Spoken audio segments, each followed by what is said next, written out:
Waheguru Ji Ka Khalsa, Waheguru Ji Ki Fateh.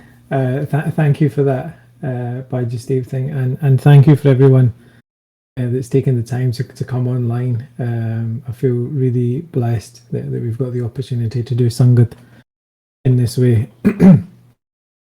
as mentioned, today's talk is going to be about Simran and the importance of Simran.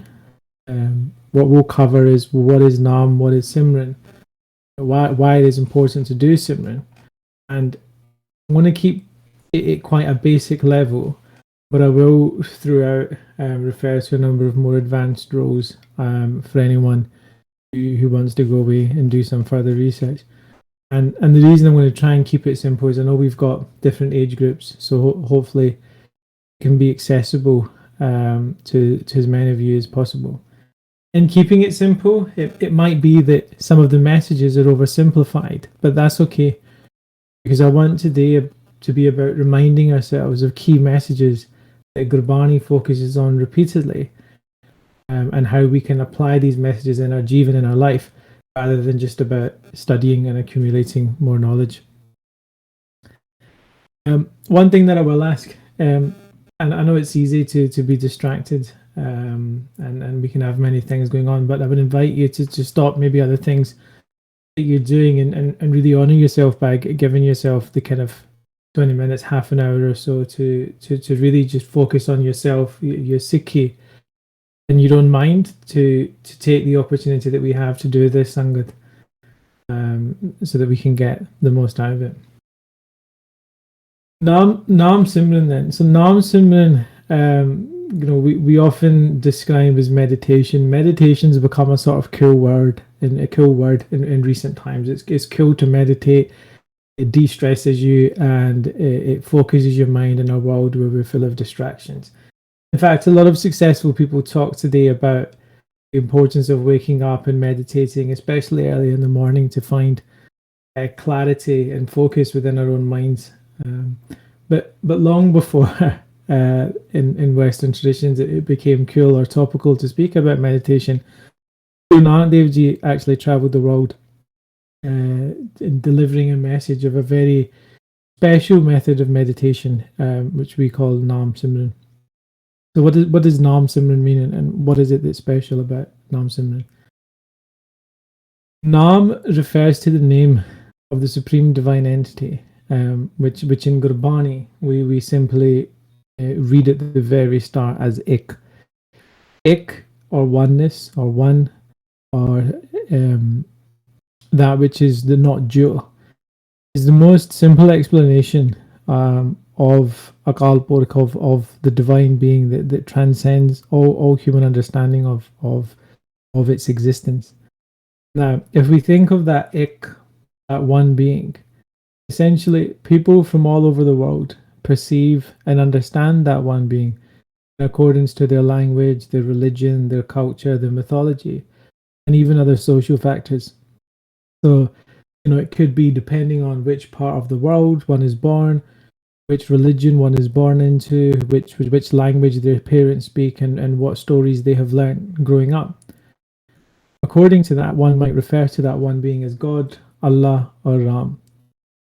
In Sikhi, when it comes to giving or prescribing a name to that divine being, we typically use Vaheguru or Ik Onkar. And we'll come on to discussing both of these in a bit more detail in a few moments. So Vahe means wondrous Guru, and it alludes to the importance of the role of the Guru in the spiritual journey of the seeker, and we will discuss in depth this mantra a little shortly. Ik Onkar, as we read in the opening verses of Japji Sahib, again denotes that one divine being. It speaks to its creative, destructive aspects, as well as its nourishing and sustaining qualities. Ik Onkar also speaks of a creator that is actively immersed within its own existence. So if Naam is about then giving a name, if Naam in the most basic sense simply means name and refers to the name that we give to that divine being. What about Simran? Simran often means to remember. And if we put Naam Simran together, then one definition that we can come to is that Naam Simran means to remember through name. Why is it important to remember through name? Well, let's discuss, or let's explore the significance of a name. Do one thing for me. Close your eyes, and I'll describe something and try and picture it in your heads. Okay. So envisage a metal lump that has some round objects underneath it, has some panes of glass fitted in that metal lump, and as it moves, it makes a humming noise. So maybe it's not the most powerful image. Maybe some of you kind of got a image of something that vaguely represented a car. Eradicate that image from your mind. Close your eyes again. And now I want you to envisage something that I'm going to give you the name of. Porsche. Those of you that are familiar with Porsche, that know what the imagery is, that it's associated with Porsche, have had the perception, the experience of the Porsche, maybe even have a belief in the Porsche, in being a certain way, in being nice, not nice, being a powerful car, being a car that is attributed to people of wealth, so on and so forth. Everything that's now associated to that word more readily helps construct an image within your conscious mind. And similarly, when we have a name for something, it's much easier to then ascribe qualities and descriptions to that name. Following on that chain of thought, we can then go on to build a connection within our mind based on the trigger or based on the stimulus of that name alone.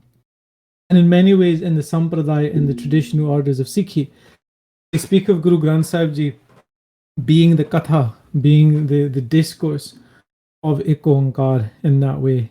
And that the Mool Mantra describing Ek Onkar, the Japji Sahib expanding on the Mool Mantra, and then Guru Granth Sahib Ji expanding on that further.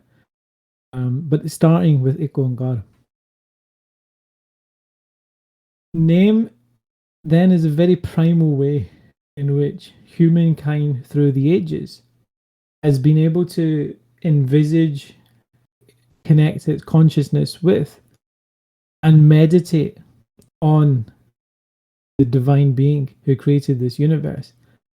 And through name then, humankind has been able to transform its consciousness to the highest states where one can live within creation while being at total oneness with the creator, preserver and destroyer. And avastha that in Gurbani we readily associate as Saj. So if that is the importance or rather that is the significance of attributing a name, what about when we combine that in Simran? So Simran being to remember. In Sukhmani Sahib, Guru Arjan Dev Ji dedicates much of Sukhmani Sahib to the importance of doing Simran and the praise of those who immerse themselves within Simran, sadhus, sants and brahmgyanis. And Maharaj says that it is through Simran, Simro, Simar, Simar, Sukhapavo. And we're just going to explore the very first body within the first Ashpadi of Sukhmani Sahib. The Maharaj says, Simro, Simar, Simar, Sukhapavo, Kal Kalestan Mahimetavo. That through Simran, you will find peace. And through that peace, the worry, the anguish, the negativity that is within your body, which comes a lot of it from your mind, will be dispelled. And Maharaj says that the one who we remember, Simro Jas Bisambar Eka, Naam Jabata Aganat Aneka, in fact, permeates the entire universe. This Akal Purkh, this Vaheguru, who Simran, Maharaj tells us to immerse ourselves within every morning. Maharaj says that one being, where in Akal Ustar they say Jale Hari, Thale Hari, that they are contained within water, they are contained within the sky, they are contained within the earth. In fact, they're contained within the fabric of existence at every level. And Maharaj says, Naam Jabad Aganatane, that countless people worship and take the name of that one being in multiple ways. Maharaj says that the Vedas, the Puranas, the Shastras, the Simritis, the true essence of these religions speak to the necessity to meditate upon the Ram Nam Ik Akhar, that meditate on the essence of the name of the divine being. Well, here Maharaj has used Ram. Also, one interpretation is that Maharaj is saying that in fact these scriptures themselves came to be as a result of Nam. And if that Nam comes to reside within us, Maharaj says that it is impossible to give a description of the praise and the magnificence of that Nam coming to be within someone. And Maharaj speaks about this.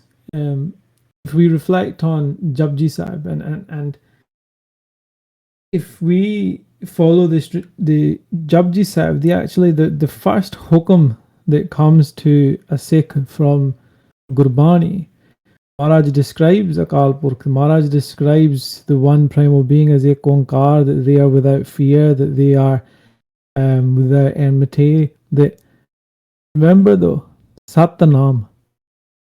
The first thing Maharaj is telling is that their Naam is such that in our material existence, in our temporary existence, in this realm of Kal, which is finite, the only thing such and that will take us towards such is Naam. And the first instruction that Maharaj gives us is a very direct instruction, which is to japa.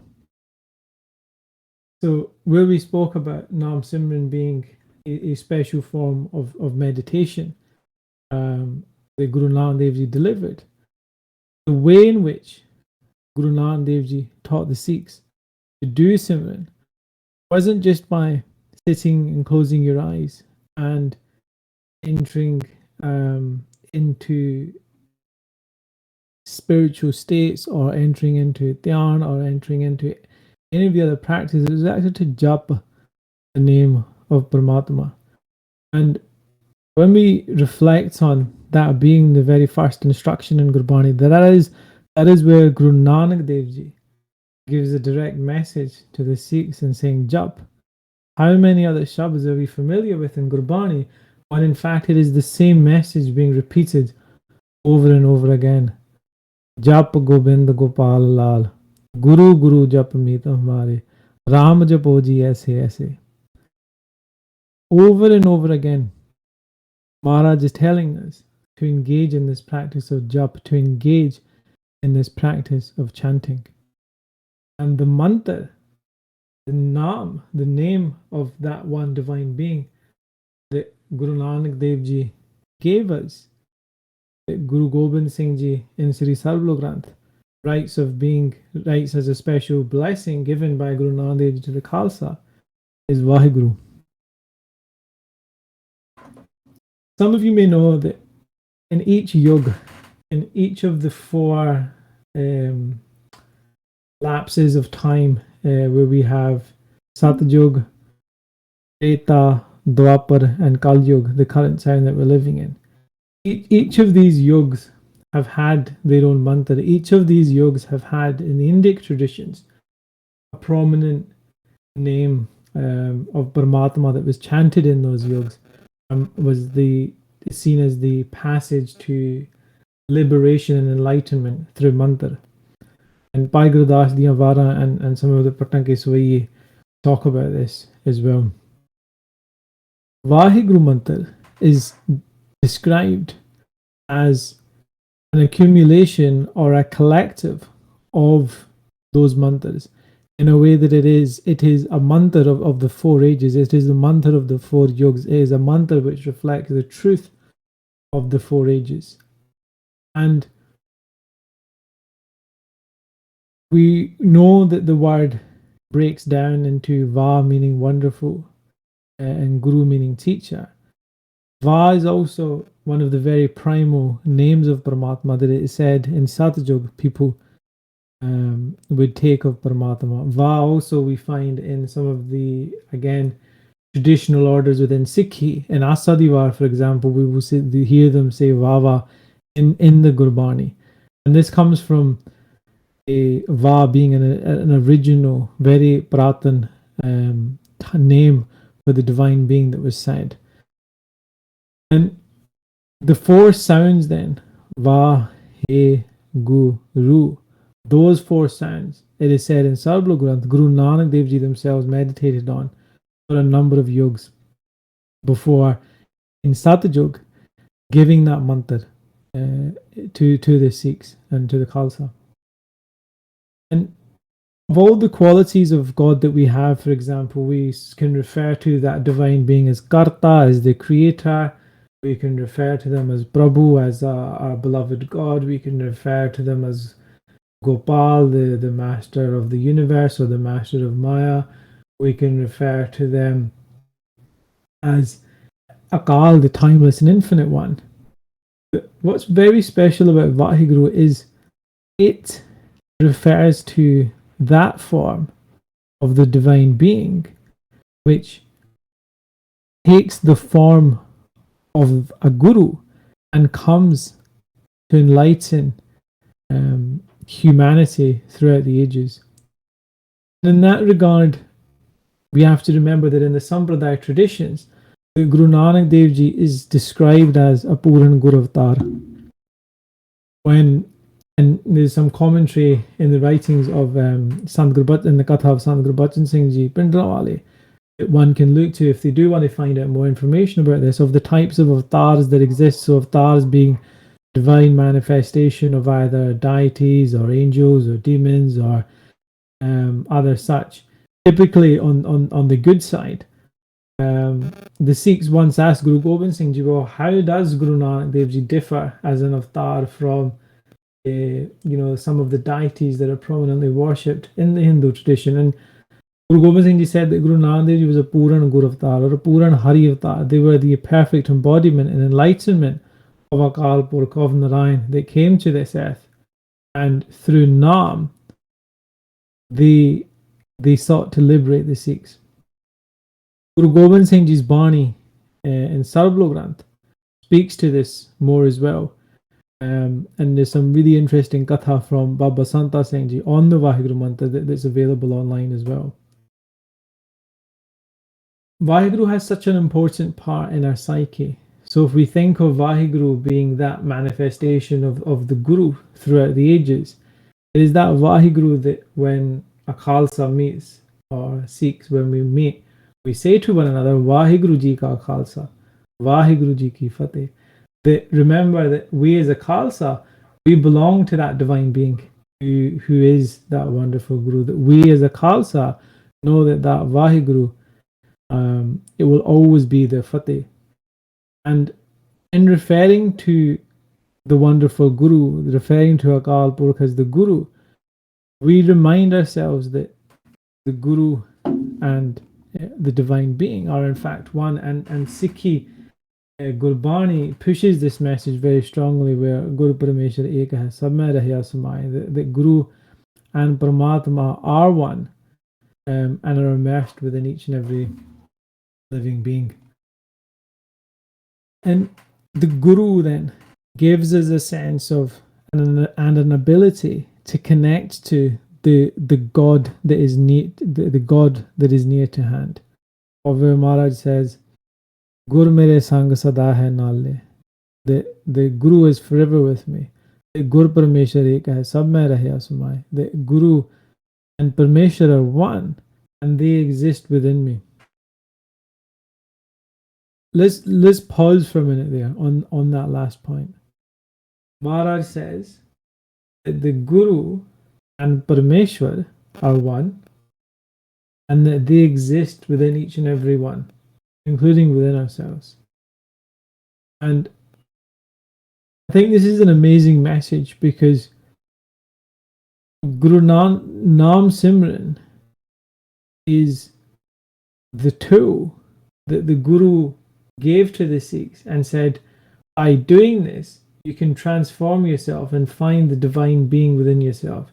You can find the divine light within yourself. You can merge with Akal Purkh within yourself. You can become one with the very source of existence. And in other yugs, mantras were not given freely. One would have to work really, really hard. One would have to do seva of a guru or seva of a sant, and they wouldn't be given away lightly. And it's one of the reasons why in the Ardas, for example, wherever Vaheguru is said, you'll know that the Nagara is beaten alongside Vaheguru, because the Khalsa, the Vaheguru mantra is Sanja for the world. It's Sanja for people of all religions. It is Sanja for anyone who takes to the teachings of Guru Nanak Dev Ji and wants access to Naam Simran. And it wasn't held as a special privilege as other religious traditions had done. There's 2 points I want to just touch on before we go into practical steps about how we can do Simran. And one is the role of saints and Sadh Sangat. Saints, to those that want a definition of what a saint is, I would say read Sukhmani Sahib and see what in the Ashpadis of Sukhmani Sahib dedicated to saints, Maharaj describes as saints. And Sat Sangat, which is, we say holy congregation, but really we're saying Sat, true congregation. Maharaj says, how do we recognize that? Sat Sangat kaisi jani hai jithe eko naam vakhani hai. Where the discourse, where the dialogue, and where the focus is on that one naam, that is Sat Sangat. That is Sat Sangat. That is the company and congregation within which you will be transformed. And that point's worth lingering on, because I think sometimes when we look for Sangat, we look for people who maybe think like us, or maybe look like us, or belong to the same group as us, or dress the same as us. That's not necessarily Sat Sangat. You might have a coming of minds, you might have a meeting of humors, you might have all of these things. But Sat Sangat is where the only desire is for Naam. And Sat Sangat, then your Sangat then doesn't become about looking for people of the same sort, the same thinking as you. Your Sangat becomes about who out of those people we know that took to or follows the path of Guru Nanak Dev Ji is focused on the pursuit of that one Naam, that Satnam, that Jap, the Amrit Vela Sachanao Vadiyai Vichar. When the Siddhs asked Guru Nanak Dev Ji, well, this divine reality which you speak of, how is one to be heard? How is one to have their voice heard? How is one to shatter the shackles of a false dual existence? How is that to be done? Is through waking up early in the morning and jumping Naam, Pyar de Naal, Prem de Naal, because Sikhi is the path of Prema Bhakti. And I think from a personal perspective in my own journey, that's certainly one thing I learned along the way, where we can encounter so many different schools of thoughts and ways of thinking, and actually if your focus for that Sangat is actually how do we go further, how do we take our consciousness further, how do we elevate our way of thinking, how do we get closer to the Guru, how do we excel in Naam and obtaining the Guru's grace, then you won't care if someone's got a different opinion. You won't care if they're dressed differently. You won't care if they have a different diet to you. The reality is, I think our focus sometimes becomes skewed, and that's why we constantly find ourselves in disputes. Right. So just before we then go on to how we can practically do Simran, I just want to summarize on some of what we've said. So we've said that Naam Simran is we've given it a very simple definition and explanation, but it is remembrance through a name of the divine being. It is a meditation practice. The jap, chant, plays a central role within this practice, and that in Sikhi we have Ek and Ek Onkar and Vaheguru as key concepts and key themes, and that the mantra that the Guru gave the Sikhs to the jap of was Vaheguru. Vaheguru refers to the Guru through the ages who liberates humankind, and Maharaj tells us that that Guru and that Parameshwar are one and the same. Maharaj praises those who immerse themselves within that Simrat, calling them sadhus, sants, and brahmgyanis, and goes into depth of that katha and Sukhmani Sahib, and also says that the true congregation, the true sangat, is where that Ekkanam, the name of that one divine being, is what we are focusing on. Okay. What next then? If that's the case, and Naam Simran is the message that Guru Nanak Dev Ji hits us in the face with in Mool Mantra and then in the fourth body, and you struggle to find any shabad in Guru Granth Sahib Ji that isn't actually telling you, look, just get on and do your Naam Simran. Shed your ego, shed your duality, shed your kaam, krodh, lobh, moh, ahankar, move away from your these types of desires and actually recognize that the divine being is within you, and through Simran, through remembering that Guru, through remembering that Akal Purkh, you can become one with them. Then how do we go about doing it? So why not start 20 minutes a day? Why not start 20 minutes a day? If you can't do it in the morning and sit down in 20 minutes a day and do a Simran, do it on the train, do it when you go for a walk, do it just before you go to sleep. But do it at a time that you can connect to it.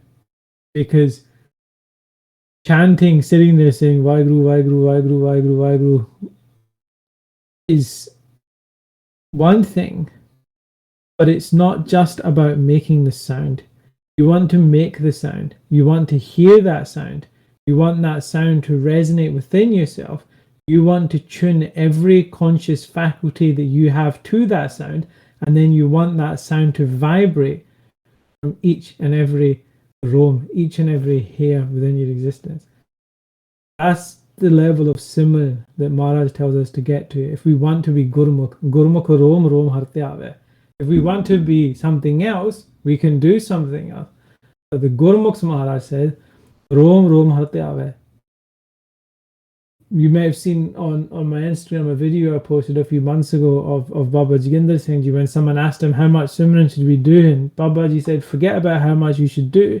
You shouldn't even have one breath which goes to waste, that we aren't doing Simran. And I want you, next time you read any Gurbani, next time you read any Shabad, whether you're at Japji Sahib, whether you're Jap Sahib is just praising different names of Akal Purkh, different qualities of Akal Purkh. And Anand Sahib again instructs us to that Jot which is within us, and how to connect with it, and how to join ourselves with that divine being. When you look at Gurbani, ask yourselves next time, is the key message in every Gurbani, is the key message in every Shabad not constantly reinforcing those simple messages that Guru Nanak Dev Ji gives us in the start of Japji Sahib, that Guru Nanak Dev Ji gives us in the Mool Mantra, that instruction of the Sikh to Jap? And if it is, then we need to make that the focus of our Sikhi.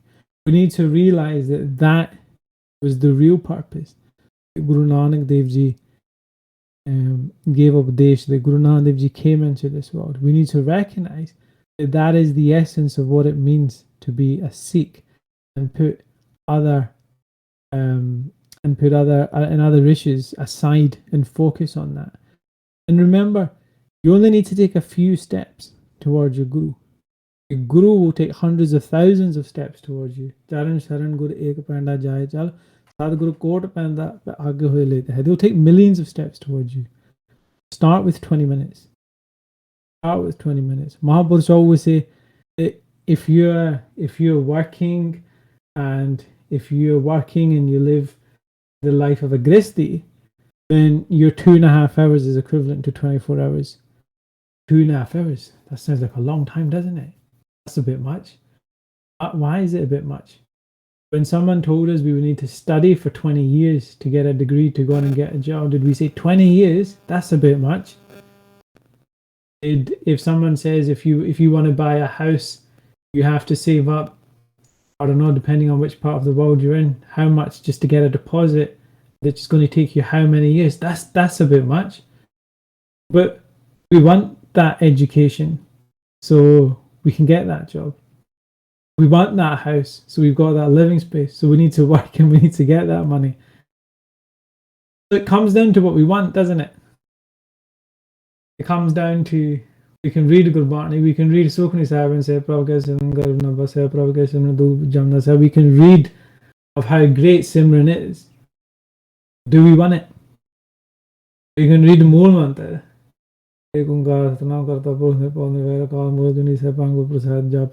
Jump over jump, go straight to Ad Sach. And before you know it, the Japji Sach finished. And you're reading Jinni Naam Tyaya Gaye Masakat Kal. In case you missed all of Japji Sahib, Maharaj like, let me just remind you in these two lines, Jinni Naam Tyaya. Those who've meditated upon Naam. There's no escaping it. There's no escaping it in our Nitrim. There's no escaping it in Sukhmani Sahib. There's no escaping it in every Shabad that Maharaj teaches. Is Naam Simran. Gur Satgur ka jo Sikh khaye so pal ke uthar naam pe aaye. That one who calls themselves a Sikh wakes up in the morning and first immerses themselves in Naam Simran. It's a very direct Shabad. And my advice would be, if you're not doing any Simran, start with 20 minutes. Start with 20 minutes where you're just connecting to the name of Paramatma. Whether that is reciting it yourself slowly, Vahe Guru, Vahe Guru, and we'll finish with just a couple of minutes Simran. Whether that is you listening to your favorite Simran Kirtan, whether that is you trying with your breath to do Simran, whatever it is, find what works for you and start to connect with Naam. Start to connect with the Vaheguru Mantra. Alright. As I said, I think just maybe for 5 minutes, it's 8:35 in the UK, so maybe 8:36, so just 3 or 4 minutes then to 8:40. We'll just do, if you just want to close your eyes and listen in, I'm mindful everyone's muted.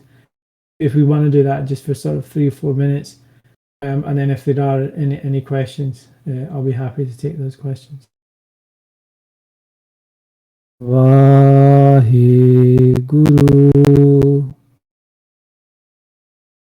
Vaheguru,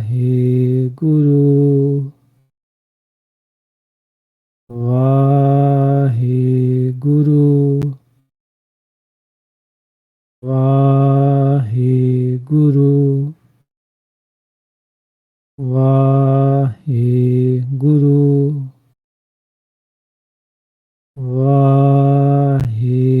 Vaheguru, Vaheguru,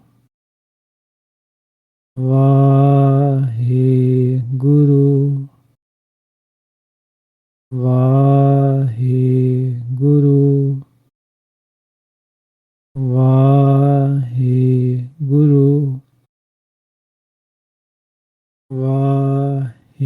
Vaheguru, Vaheguru,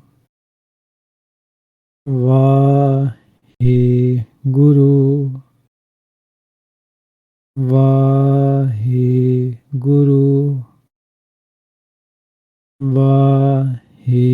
Vaheguru, Vaheguru,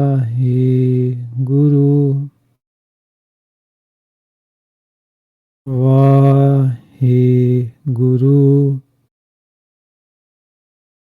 Vaheguru.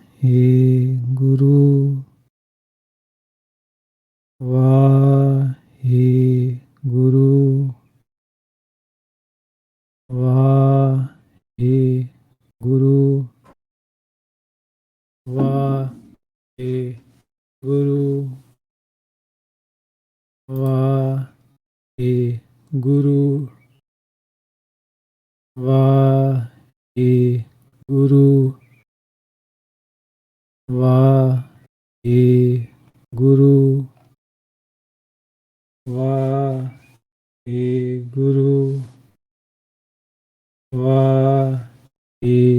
Guru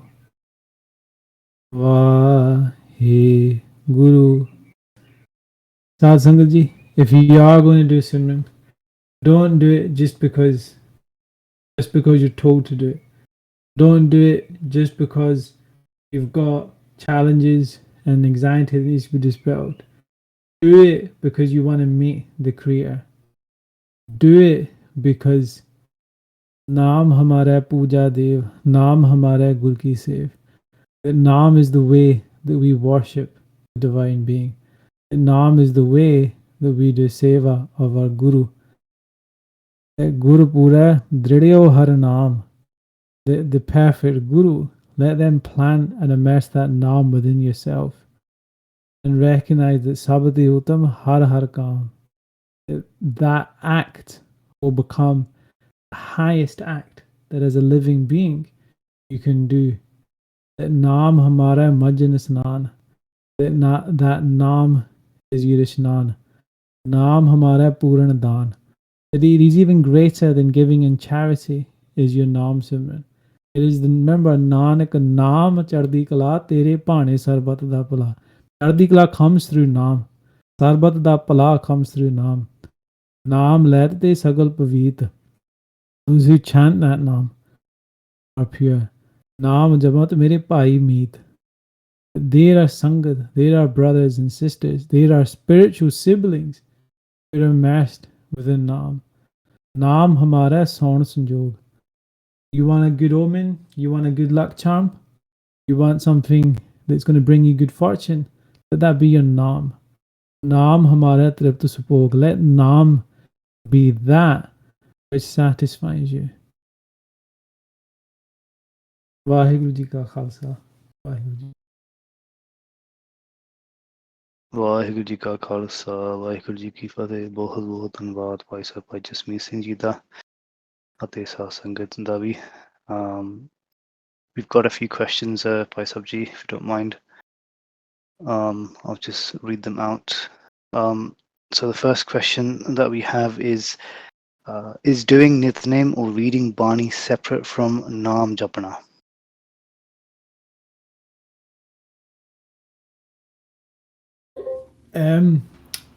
Yes and no.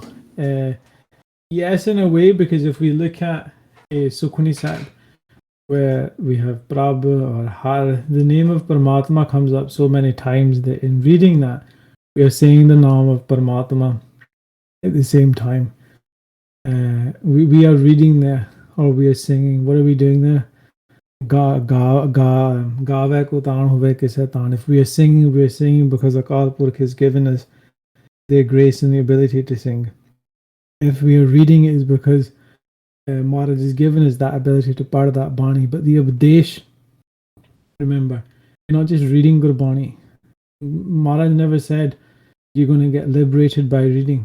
Maharaj said Parapar Gadila Diya, that people read and become hypocrites and all sorts. It's not about reading as a name, Nitnem, रोज ਜਿਹੜੀ ਬਾਣੀ ਪੜ੍ਹਨੀ ਆ ਉਹਨੂੰ ਸਿਰਫ ਪੜ੍ਹਨੀ ਨਹੀਂ ਉਹਦੇ ਤੇ ਅਮਲ ਕਰਨਾ। What that means is you're not just there to, it's not just meant to read your Nitnem, and it guides your life and your existence.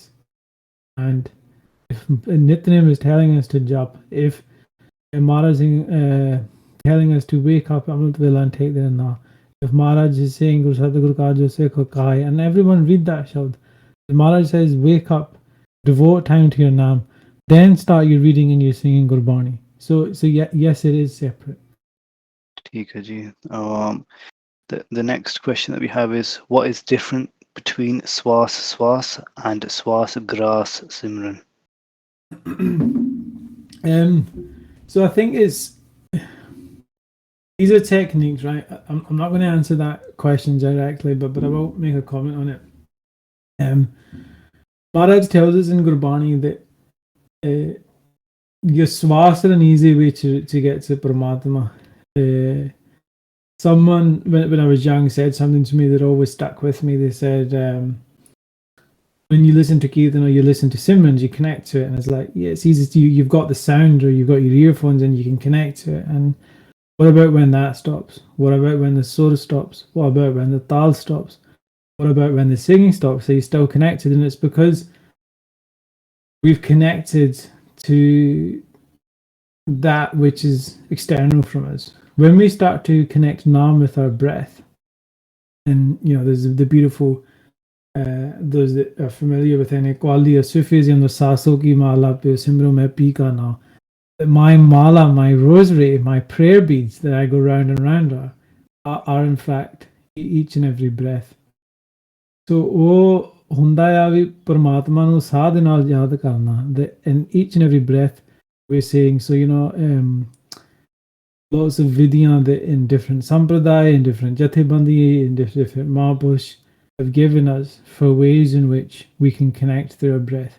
And it's not just the sas gras techniques. If you look at the literature of Sant Baba Ishtar Singh Ji from Rarasa, there's a whole array of techniques where it's not just saying to inhale Vahe, exhale Guru.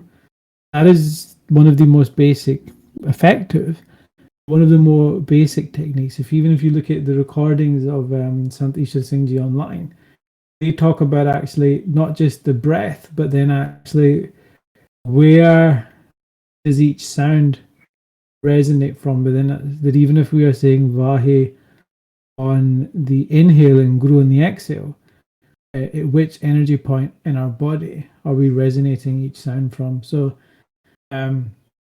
like I said, it's a technique that we say Vaheguru on our breath, but there are multiple, there are unlimited ways in which one can do Simran, and including with the breath. Anji. The next question we have here is, can we do Simran and Part at the same time, like Simran in our head and Bani from our mouth? Yeah, if Gurmukhs do say you can get to that avastha of where your Simran becomes constant, and that will be happening, and you'll be connected to it while you're reading Gurbani. Once it's connected with your breath, once Simran's connected with your breath, it doesn't matter what you're doing. Whether you're eating, whether you're walking, whether you're reading Bani. Hanji Dhanwalji.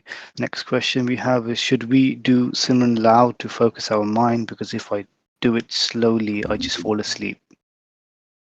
Yeah, tell me about it. It's very hard, and ਪਹਿਲਾਂ ਬੋਲ ਕੇ ਹੀ ਹੁੰਦਾ. That's what our Mahaprabhu said. ਪਹਿਲਾਂ ਬੋਲ ਕੇ ਹੁੰਦਾ. That what you want to do first is make the sound, hana. Rasana Gun Gopal Nidgayan, having your tongue, or even Antar Gur Aradhana Jihva Jap Guru Naam. We jeev de naal with your tongue, ਉਹਦਾ ਨਾਮ ਜਪਣਾ ਉਹ ਜ਼ਰੂਰੀ ਆ. Is necessary. It has to be said at the start. That's always the initial stages, and then slowly, gradually, it will start to. You start to first develop the ability to listen. Listening is one of the first states of Sunaya and Gurbani, and Japji Sahib Maharaj talks about it, because when you read Gurbani or when you say Simran, we can hear it, but are we listening? Or are we taking it inside? When we listen and it comes inside, you can reach a point where, are you saying it, or are you connecting to it from within yourself? So remember, Maharaj speaks of Gurmukh Nadan, Gurmukh Vedan, Gurmukh Rahasmai, that the avastha of Gurmukhs, that Naam as sound being so primal, taking one to the unstruck melody itself, where the primal sound that came to bring about the universe itself. So then it doesn't even always become you that's doing the Simran. Mahaprabhu say that Simran Chalda, you connecting to that sound, you're connecting to that frequency, which vibrates through the universe, that Guru Nanak Dev Ji chanted for all those yogas as well. Then you've got something to focus on. Then you've got something to focus on. Your Theon on. But without that connection to that sound, without first making that effort to the tongue and listening and immersing it within yourself, it can become difficult to focus on anything, and then ultimately one just falls asleep. Hanji. So the next question is, some people say that Gurbani is just a theory and doing Naam Simran is practical. What do you think?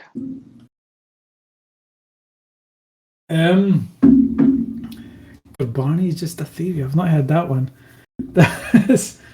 Gurbani is just a theory. Vaho Vaho Bani Nirankar hai. Nirankar, the formless divine being.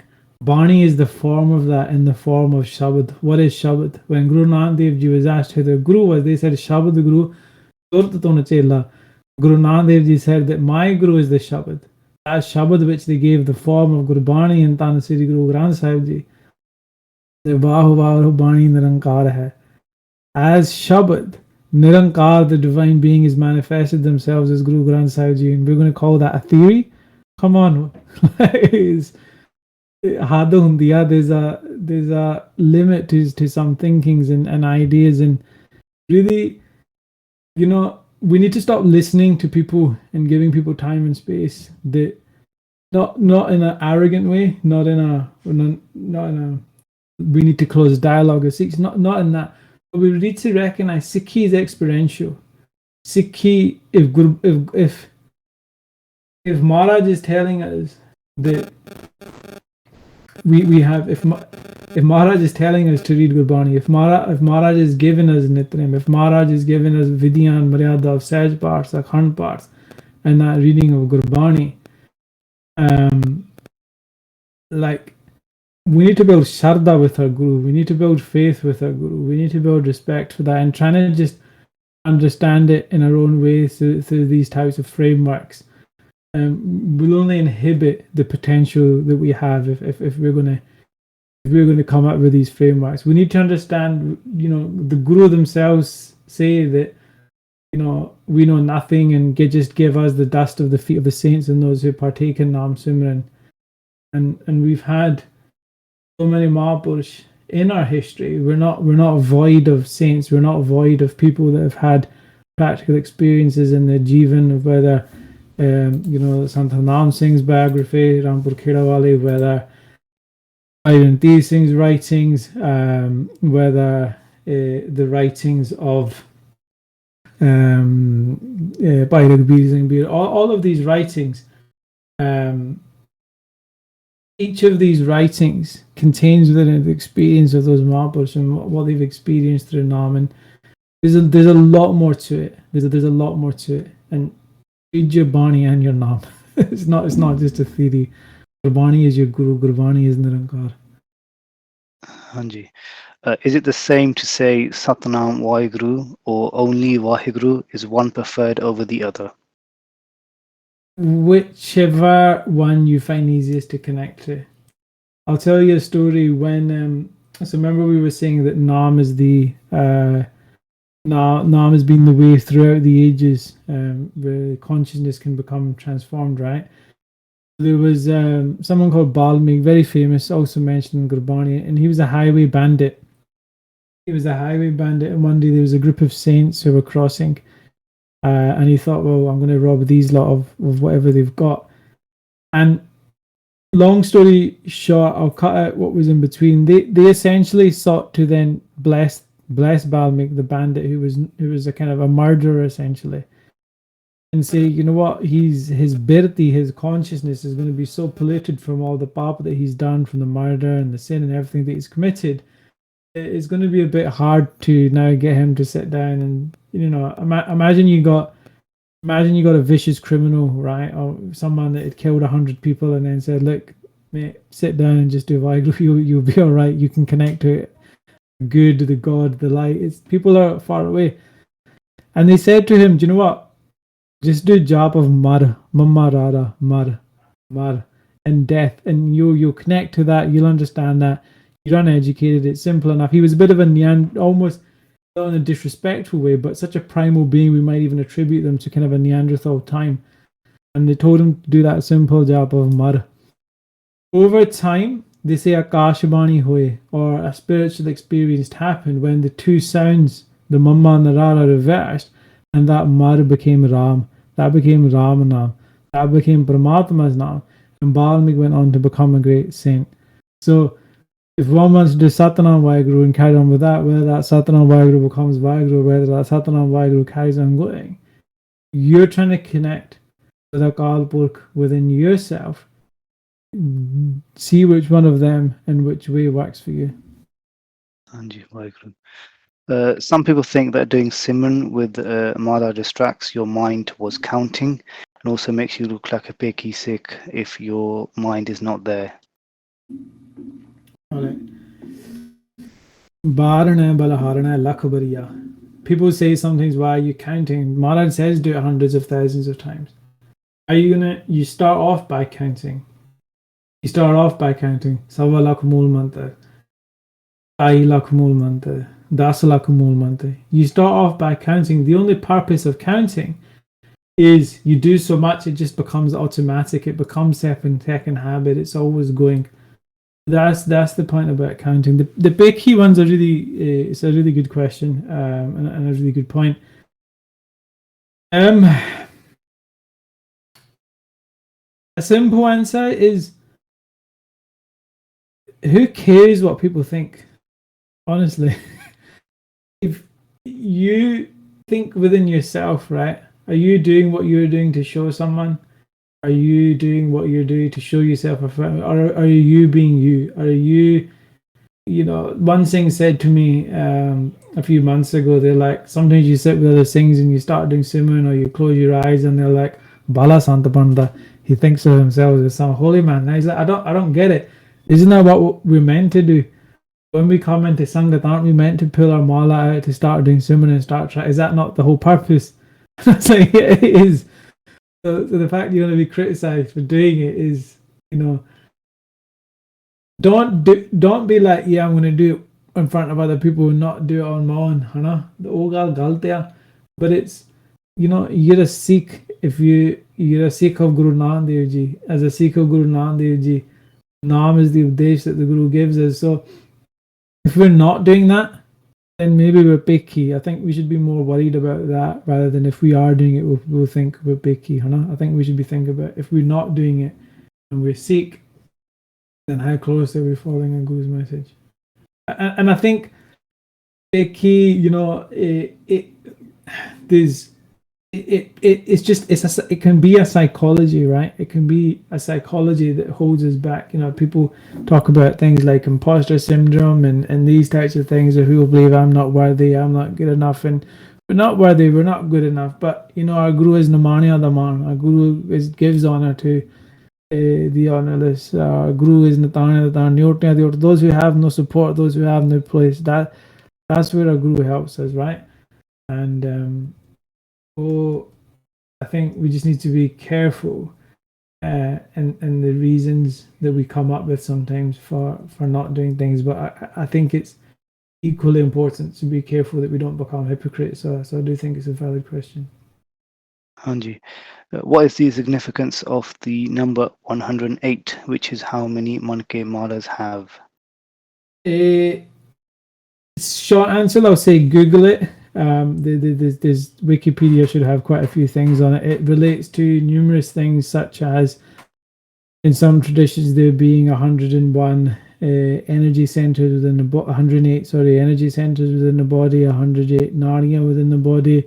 Sometimes, in old Mahapurush or Brahmgyani, they would have Exart written after their name.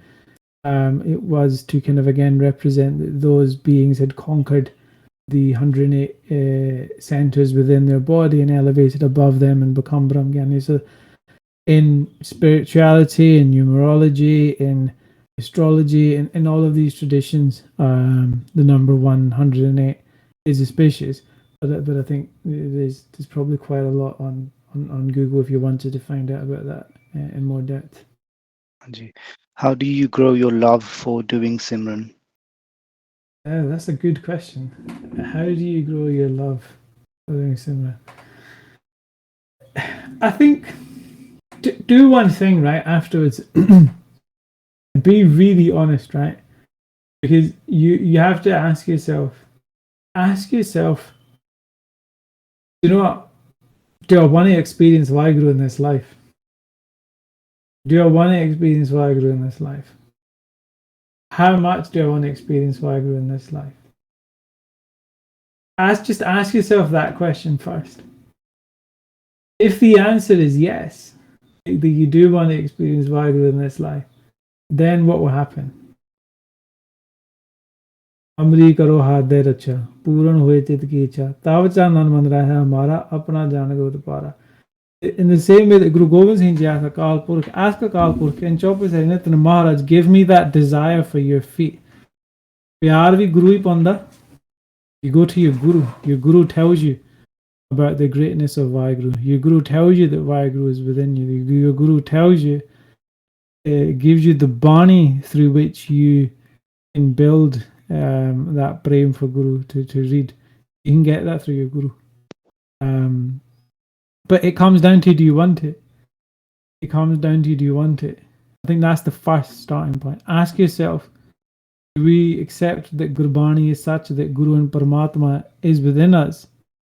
If we accept that is such, then do we want to experience that? Do we believe we can experience that through Gurbani? Do we have a steadfast desire to do so? And as the intensity of our desire increases, that ichha, that one, that long, that birag, that prem, that pyas, vadi jaogi, that will increase. And with that, your prem for Maharaj will increase. And equally, another way of doing it is know your Guru to be close at hand. Know that if you accept it as truth, that in every moment in your life, Vaheguru has been with you. That in every moment of your life, Guru has been inside you, Vaheguru has been inside you. That how much of your life would they have helped you through? Would they have guided you through? That constant source of support that you can tap into. That constant source of love that emanates from within ourselves. We read Gurbani and recognize Gurbani saying that is true, and we accept it. And if we understand Gurbani rather than just reading over it, that love will dwell up within ourselves as well to experience that. Hanji, should we meditate on one good mantra only, or can we change sometimes, like Waheguru or Tuhi or Hari? Vadiya, I think that's a good approach, especially it can help counter tiredness and stuff as well. So ਜਿੱਦਾਂ you do you, that's what everyone says, no, you do you. ਉਹ ਪਰਮਾਤਮਾ ਦਾ ਨਾਮ ਜਪਣਾ ਪਹਿਲਾਂ ਉਹਨੂੰ ਸ਼ੁਰੂ ਕਰੋ ਹਨਾ. Start it whichever way you do it, however you connect. But ਇਹ ਗੱਲ always ਧਿਆਨ ਰੱਖਣਾ, we always need to remember that Vaheguru is the mantra given to us by our Guru ਹਨਾ. ਬਾਕੀ ਤੂੰ ਹੀ ਨਿਰੰਕਾਰ, ਇਹ ਸਾਰਾ ਚੱਲਦਾ ਹੀ ਆ ਸਿਮਰਨ ਦੇ ਵਿੱਚ ਹਨਾ. ਜਲੇ ਹਰੀ ਥਲੇ ਹਰੀ ਉਰੇ ਹਰੀ ਬਨੇ ਹਰੀ ਗੋਬਿੰਦੇ ਮੁਕੰਦੇ ਉਦਾਰੇ ਅਪਾਰੇ ਹਰੀਆਂ ਕਰਿਆਂ ਦਾ ਨਾਮ ਹੈ. ਇਹ ਸਾਰੇ ਪਰਮਾਤਮਾ ਦੇ ਨਾਂ ਹੀ ਆ. It's all Simran. Maharaj's names gives us. Hanji, I think we've got 2 questions left by yourself. So one question's come in saying, I think the point of calling Gurbani a theory is that Gurbani teaches us how to do Naam Simran, and just reading Bani is not enough. Like Sukhmani Sahib gives us benefits, characters and properties of why we should do Naam Simran, but just reading Sukhmani Sahib will not be enough, right? Beautiful point. That last point is beautiful, Hannah. I think I appreciate that. I think that last point is a really nice point, but I wouldn't use that language personally, but I think that last point is a very nice point, and it comes to what I said, Hannah. If we're going to read the benefits of Prabhupada Simran every day and not do Prabhupada Simran, there's a difference there in the learning and the reading and then the application of that teaching, Hana.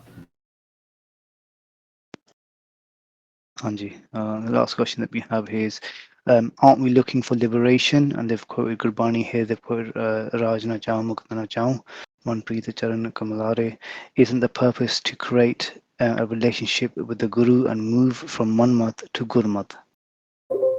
Vadia, beautiful. I really like it. Oh, liberation da ki hagaya is right. Gurbani, at the end of the day, the intensity, the connection that one develops with a guru. Oh, people. ਜਦੋਂ ਪਿਆਰ ਪੈ ਜਾਂਦਾ, whatever reason you did it for supersedes, it becomes eradicated, and you just want to hold on to the guru. You might be in a difficult time in your life, and you take to doing Simran, and you build a connection with your guru, and then you say, Guru, I don't care if I have those tough times again. I don't care if you give me dukha, you give me sukh, as long as you keep me with you. As long as I'm connected with you, dukh and sukh are meaningless. They are just two kapde that kade dukh da pa liya, kade sukh da pa liya. In the same way with that intensity, yes, I agree. It's not liberation. It's not there's nothing wrong in wanting liberation. There's nothing wrong in wanting out of Jarasi Lakazun. There's nothing wrong in not wanting to repeat this cycle over and over again. But at the very highest stages of intensity of love between the Sikh and the Guru, even that small, and one just wants to behold of the Guru's feet.